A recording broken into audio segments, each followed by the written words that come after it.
This is Maquis Masters Monday, Florida Maquis Patreon channel. If you are here, you are at the $20 level.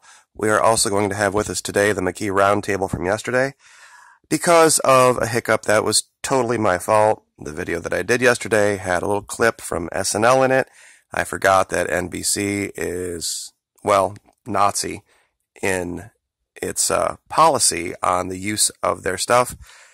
It doesn't even matter if you keep the video demonetized, they still won't let you use it on a video. Even just a partial part of the clip. Which is just insane. So, real quick, we're going to go over yesterday's video, do a Cliff Notes version of it, abbreviated version, and then talk about what we were going to talk about with the Maquis Masters today. Alright, real quick, here was the idea, and of course here's the post that I made from yesterday, stating basically what I just told you now. Let's see here. Alright. Yesterday's video was supposed to start off with me showing you a couple of pictures I dug up. Now, this is, of course, our dear leader off to the right here. In his much younger days, this is his first wife, Ivana, Ivanka's mother, and also the mother to Don Jr. and Eric. This is, of course, President Ronald Reagan, King Fahd of Saudi Arabia, and, of course, Nancy Reagan. Now, this picture by itself, pictures are worth 1,000 words, this one's worth 1,000,000. Because the idea behind Donald Trump was this, that he wasn't part of the establishment, he was not some Washington insider, he was this out-of-town guy gonna, walk in, spurs jangling, and drain the swamp. And here he is, literally standing not 4 feet away from Ronald Reagan, with he and his wife meeting a dictator, the dictator of all dictators. The term king is a real term in Saudi Arabia. We have kings and queens of England and Spain and all that mean nothing. Over there, literally no change from Bible times. King Herod had the exact same amount of power as King Fahd did at this time in Saudi Arabia. So this would have blown completely out of the water the notion somehow that Donald Trump has not been a part of the swamp in Washington, D.C. This was 1985 when he was here. And fortunately, I am old enough to remember this. What disturbs me so much is that there's a lot of people out there my age that seem to have forgotten that he tried to be George Bush's running mate and got beaten by Dan Quayle. The guy calling himself an outsider is literally about as laughable as it gets. Barack Obama had more of a claim to being an outsider than he does. Because he truly was just some random community organizer in Chicago when he had his little minor Senate seat and then run for president. This guy has been in D.C. for decades and decades buying both sides of the aisle. And that he was just able to, it's like it didn't happen. But just to show how sometimes something that, and the point that I was making was this, the left, who would have loved to see this guy lose the last election, would have never even considered taking this angle. Why? Because they're caught up in emotionalism. See, they have their idea of not only wanting to win, but they want to win in the way they want to win. Not just win. And if they had just stopped, taken a breath, and analyzed the situation critically, this guy gave them everything they needed to destroy him. But there is something else happening, or not happening, I should say, that I find odd. The people that support the guy on the left here, our current administrator, are very, very right-wing, very, very Christian-oriented. And that's actually going to play a little bit of a part later on in today's video when we talk about Maquis Master subjects. We don't hear much from Ivana, but she's described herself as the real First Lady. She was not an unintelligent individual. She was as savvy in business as he was. Some would say more. And it makes me wonder about who's really in the driver's seat behind the scenes. Because you would think, just for the entertainment aspect of it, or just for the distraction aspect of it, that we would see Ivana pop her head up here and there, but she doesn't. And the relationship between the current leader and his current wife is odd, to say the least. You have to admit that, even if you're a supporter of the guy. It seems more distant and cold than what you might think. It would be, comparatively speaking, to the last administration, the one before that, and all that. Very, very strange. But, okay, real quick, and this idea here, I'll just give you the paraphrase. A couple weeks ago, Davidson, on the left, Phil Davidson, referred to Dan Crenshaw, Iraq war veteran, or Afghanistan, one of the two, where he lost his eye, and as the bad guy in a 90s or 80s porn movie. Now, as a soldier or a Marine, we bite on each other like this all the time, and I know I got people out there in my audience right now that are saying, yeah, hell yeah, we do this all the time. It doesn't mean anything that this guy here did it, so what? And SNL did the exact right thing for a change. It was amazing. They actually had Crenshaw on, and they let him take a couple of jabs at Davidson. Now, the odd thing here is that Davidson lost his father on 9/11. So, it's not like this guy is probably some anti-military cat. He was just doing what comedians do. They make fun of people. And I'm sure this guy in the military, wearing an eye patch, I am positive that his buddies have probably given him no end of grief about it to make him laugh. It's just what we do. So I was trying to give kudos to Saturday Night Live for this, and maybe having my audience keep an eye on what's going on behind the scenes with Ivana Trump, kind of at the same time. Sometimes things aren't what they seem. Now, today's YouTube video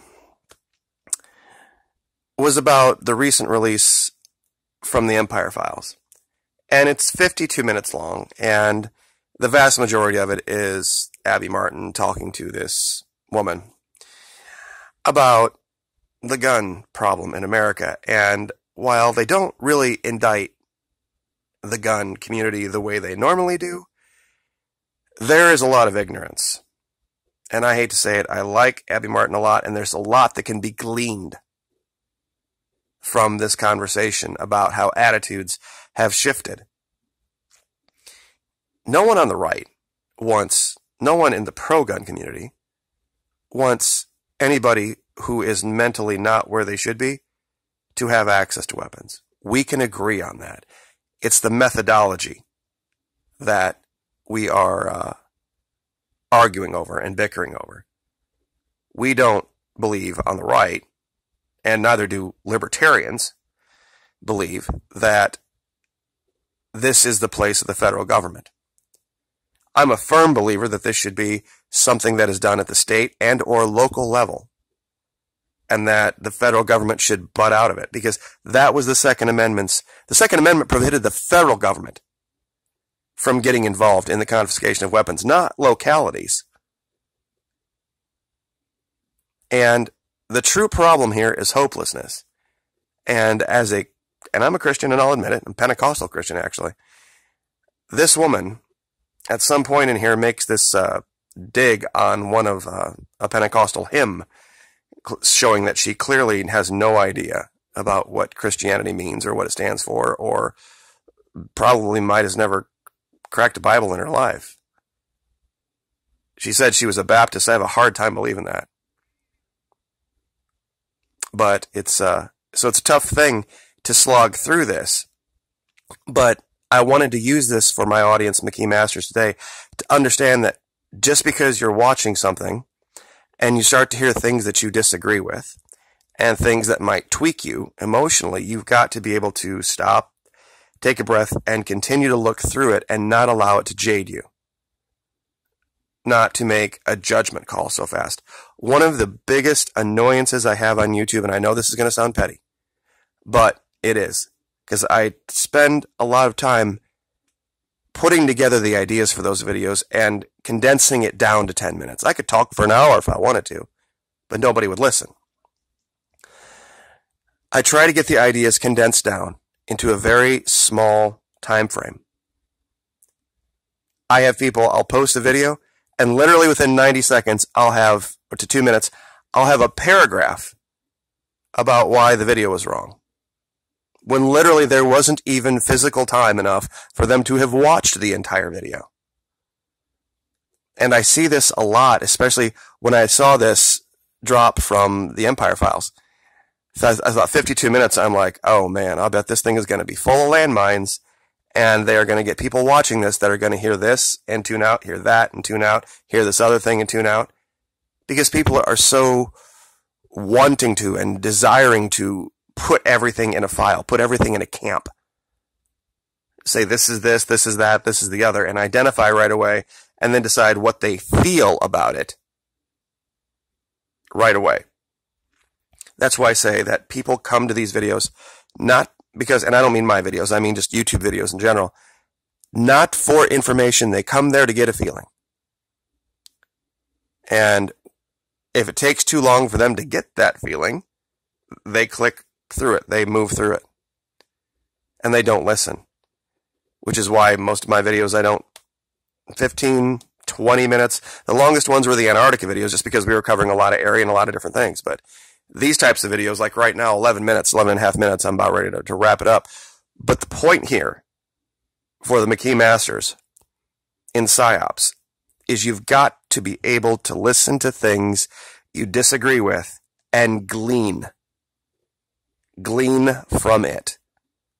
Take away everything you can, both positive and negative, and play devil's advocate both sides, and look at everything objectively. If you're going to be able to use that information effectively in white hat PsyOps. Because if you're emotionally distracted by your anger at this statement, or your disagreement with that statement, it's going to cloud your ability to see real PsyOps. And that's a very, very important thing these days, is to have clarity of vision. It's a, it's not like, there was an old story that, actually it was Preacher used to tell this one, about how even a blind man can tell what type of a fruit tree it is. If he walked up to a tree, and he could be blind and he could be deaf, he could still pull the fruit off of it and taste it and go, okay, I just walked up to an apple tree, being completely blind and being completely deaf. Well, unfortunately, here on the net, we are slave to eyes and ears. We don't have all of the other senses to use, like we do in the real world. That's why human intelligence, as opposed to signals intelligence, is so much more of a deep field. There's so much more involved in it than simple SIGINT. And I've had these arguments with SIGINT guys before, and they have a problem with human guys because they say that our stuff's unreliable because of all the human element in it, but signals are just things made by humans, so however you want to look at that, it's one way or the other. But if you go and choose to watch this video, it's called Why America, Mass Shootings, and White Nationalism Share Roots, just be prepared. There's going to be a lot of stuff in there that's probably going to poke a little bit at some things that you believe, but you've got to be able to kind of drive through it and pull out the gems. And there's quite a few gems in here. So we will leave it there. Maquis Masters Monday with the Round Table Sunday. Sorry about the goof. I will attempt not to trespass on the holy land of NBC anymore. So like, share, subscribe, and we will see you next time. Thank you.